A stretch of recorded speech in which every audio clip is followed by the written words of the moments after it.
నమస్తే, నా పేరు Shivaji. Welcome to our channel. Jaganmohan Reddy గారి ప్రభుత్వంలో జరిగినటువంటి శ్రీవారికి జరిగినటువంటి ఘోరాతి ఘోరమైనటువంటి అపచారం ఏదైతే ఉందో దానికి సంబంధించి కులాలకు అతీతంగా, మతాలకు అతీతంగా, ప్రాంతాలకు అతీతంగా, భాషలకు అతీతంగా ఇప్పుడు హిందువులు బయటకు వచ్చి ఖచ్చితంగా ఆ నిందితులను శిక్షించాలని చెప్పి గలం విప్పుతున్నారు.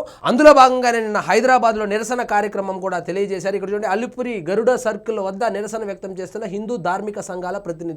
సో హిందూ సంఘాలు బగ్గుమంటున్నాయి.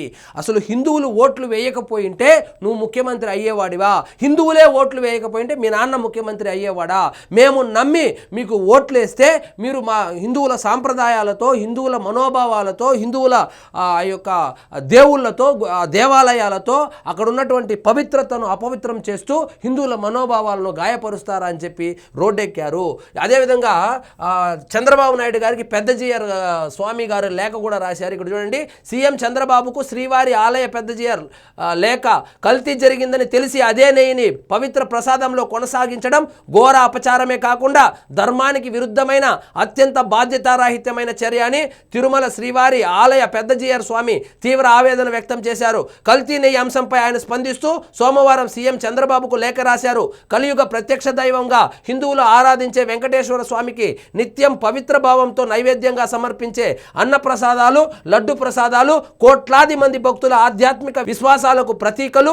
లడ్డు ప్రసాదాలు తయారు చేసే నెయ్యి కల్తీ అయినట్లు సిబిఐ నిర్ధారించడం మమ్మల్ని తీవ్ర దిగ్భ్రాంతికి, మనోవేదనకు గురి చేసింది. భక్తులు పవిత్ర హృదయంతో స్వీకరించే లడ్డు ప్రసాదానికి సంబంధించి ఇలాంటి అవకతవకలు చోటు చేసుకోవడం సనాతన హిందూ ధర్మాన్ని అనుసరించే వాళ్ళ మనోభావాలను తీవ్రంగా గాయపరిచింది. శ్రీవారికి పరమ భక్తుడైన మీరు భవిష్యత్తులో ఇలాంటి అపచారాలకు అవకాశం లేకుండా ప్రతిష్టమైన వ్యవస్థను నెలకొల్పుతారని విశ్వసిస్తున్నాం. ధర్మాన్ని పరిరక్షించే శక్తిని, ఆలయాల పవిత్రతను కాపాడే దృఢ సంకల్పాన్ని, మన సాంప్రదాయాలను నిలబెట్టే స్ఫూర్తిని వెంకటేశ్వర స్వామి మీకు కల్పించాలంటూ ఆయన సీఎంకు లేఖ రాశారు. సో పెద్ద జీఆర్ స్వామి గారు ఏకంగా చంద్రబాబు నాయుడు గారికి లేఖ రాశారు. మీరు భక్తులు కదా, ఆయనకి పరమ భక్తులు కదా.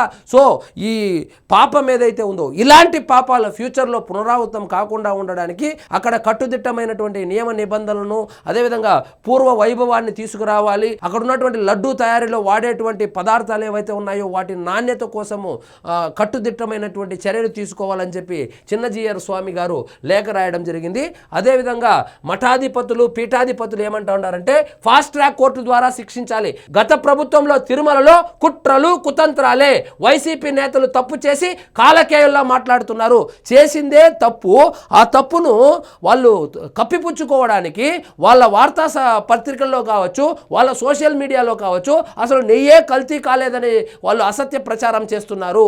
కాబట్టి వాళ్ళను ఖచ్చితంగా ఫాస్ట్ ట్రాక్ కోర్టుల ద్వారా ఆ కేసును విచారించి శిక్షించాలని చెప్పి మఠాధిపతులు, పీఠాధిపతులు అయితే కనుక అడుగుతా ఉన్నారు, డిమాండ్ చేస్తూ ఉన్నారు. సాధు సంతతుల సమన్వయకర్త అట్లూరి నారాయణరావు అలిపిరిలో హిందూ ధార్మిక సంఘాల నిరసన, వైసీపీని ప్రజలు స్వచ్ఛందంగా బహిష్కరించాలని పిలుపు. వైసీపీ అంటే వైఎస్ఆర్సీపీ పార్టీని బహిష్కరించండి. మన హిందువులకు జరిగినటువంటి ఈ ఘోరాతి ఘోరమైనటువంటి అపచారం ఏదైతే ఉందో దీనికి ప్రాయశ్చిత్తంగా వైఎస్ఆర్సీపీ పార్టీని బహిష్కరించండి అని చెప్పి స్వామివారు అయితే చెప్పడం జరిగింది.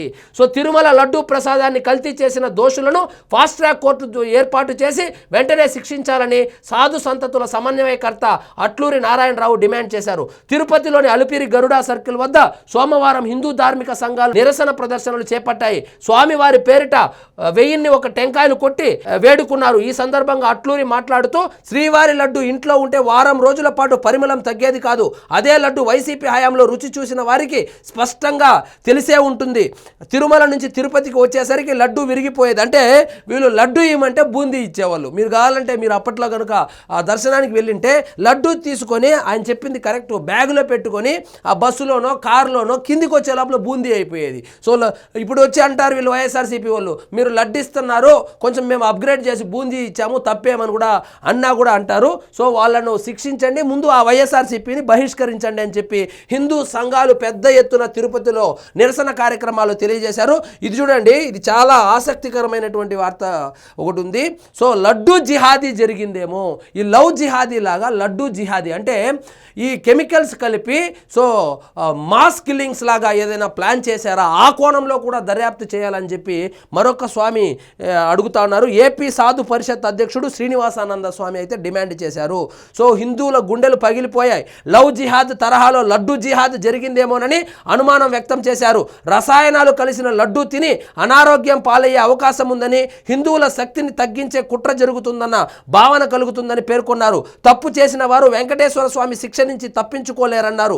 7 కొండలకు 2 కొండలు అన్న రాజశేఖర్ రెడ్డికి ఎంత శిక్ష పడిందో అందరూ చూశారన్నారు. ఇప్పటికైనా లడ్డు వివాదానికి ముగింపు పలకాలని కోరారు. లడ్డు వివాదానికి ముగింపు పలకాలంటే సాములు ఏం చెప్తున్నారంటే వైఎస్ఆర్సీపీ పార్టీని బహిష్కరించండి. బహిష్కరించడం అంటే ఏంది లేదండి, ఓట్లు లేకుండా మానేస్తే ఫ్యాన్ గుర్తును మర్చిపోతే అదే బహిష్కరణ. సో హిందువులు మొత్తము ఆ ఫ్యాన్ గుర్తును మర్చిపోండి, జగన్మోహన్ రెడ్డి గారిని మర్చిపోండి, ఆ వైఎస్ఆర్సీపీ పార్టీని స్వచ్ఛందంగా బహిష్కరించండి అని చెప్పి హిందూ సంఘాలు, పీఠాధిపతులు, మఠాధిపతులు వాళ్ళైతే కనుక నిరసన కార్యక్రమాల్లో పాల్గొని నిరసన వ్యక్తం చేసి వైఎస్ఆర్సీపీని బహిష్కరించాలని పిలుపునిచ్చారు. మరి చూద్దాం హిందువులు ఏ విధంగా స్పందిస్తారో. సో ఇదండి ఈరోజు మన టాపిక్. మీకు ఈ వీడియో నచ్చినట్లయితే లైక్ చేయండి, షేర్ చేయండి, ఛానల్ మాత్రం సబ్స్క్రైబ్ చేసుకోవడం మర్చిపోవద్దు.